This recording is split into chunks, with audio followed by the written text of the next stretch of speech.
મહત્વપૂર્ણ સમાચાર પર નજર કરીએ તો છેલ્લા 3 દિવસથી સૌરાષ્ટ્રના કેટલાક જિલ્લાઓમાં ભારે વરસાદ વરસી રહ્યો છે, જેને પગલે અમરેલીના વડિયાનો ડેમ છલકાઈ ગયો છે। ઉપરવાસમાં ભારે વરસાદને પગલે વડિયાના ડેમમાં પાણીની આવક થઈ હતી। ડેમ ભરાઈ જતા એક દરવાજો ખોલી અને પાણીની જાવક શરૂ કરાઈ છે, તો ડેમ આસપાસ કુદરતી સૌંદર્ય ખીલી ઉઠ્યું છે।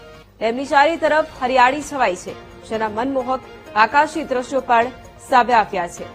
અમરેલીના આ દ્રશ્યો કે જ્યાં એક તરફ અવિરત વરસાદ તો વરસ્યો છે, 3 દિવસથી અલગ અલગ જિલ્લાઓમાં ભારે વરસાદ અને અમરેલીના વડિયાનો ડેમ છલકાઈ ગયો છે। ઉપરવાસમાં ભારે વરસાદને પગલે વડિયાના ડેમમાં પાણીની ભરપૂર આવક નોંધાઈ છે। ડેમ ભરાઈ જતા એક દરવાજો ખોલી અને પાણીની જાવક પણ શરૂ કરાઈ છે, તો ડેમ આસપાસ જે કુદરતી સૌંદર્ય છે તે પણ સોળે કળાએ ખીલી ઉઠ્યું છે।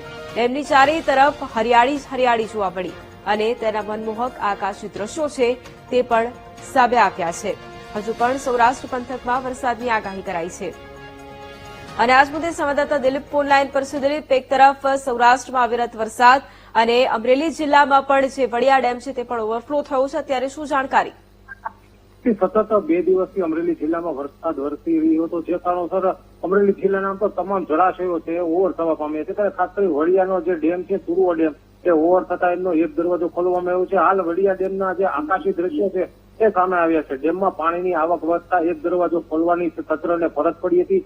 એક દરવાજો ખોલવાની સાથે પાણીની જે જાવક છે એના આકાશી દ્રશ્યો પણ સામે આવ્યા હતા। અદભુત દ્રશ્યો હતા, ધોધમાબક પાણી વહી રહ્યું હતું। એ પાણીથી છલકાયેલા ડેમના મનમોહક દ્રશ્યો છે એ ડ્રોન કેમેરામાં કેદ થયા હતા। આ વડિયા ડેમ આસપાસ જે લીલી હરિયાળી છે એ મનમોહક રીતે વહી રહી છે, ત્યારે ડેમનો એક દરવાજો ખુલ્લો મૂકતા પાણીનો જે પડતો ધોધ છે એ પણ ડ્રોનના કેમેરામાં હાલ કેદ થયો હતો। જી બિલકુલ, આભાર દિલીપ તમામ જાણકારી માટે।